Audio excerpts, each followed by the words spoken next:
আল্লাহ তাআলা বলেন অধিকাংশ মানুষ জাহান্নামে যাবে। কম না বেশি?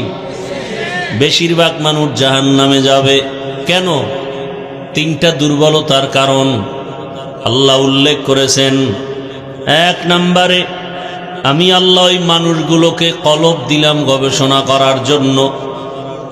ওই গবেষণার রাস্তা বাদ দিয়া সে আর গবেষণা করে না।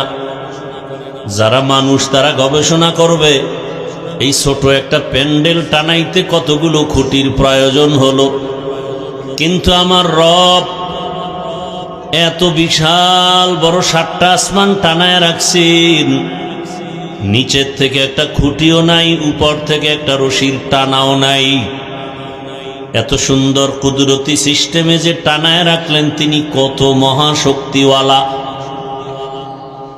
ওই রব্বে কারীমের দেওয়া পানি আমি ভোগ করি।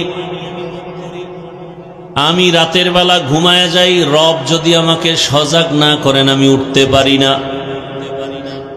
আমার পিপাসা নিবারণের জন্য পানির প্রয়োজন, সব আমার আল্লাহ দিছেন ফ্রি। আমার চলার জন্য রাস্তার প্রয়োজন, ফ্রি দিছেন আমার আল্লাহ। দুনিয়াতে চলতে হলে আমার আলোর প্রয়োজন, সূর্য দিয়া চাঁদ দিয়া আলোর ব্যবস্থা করেছেন আমার রব ফ্রি।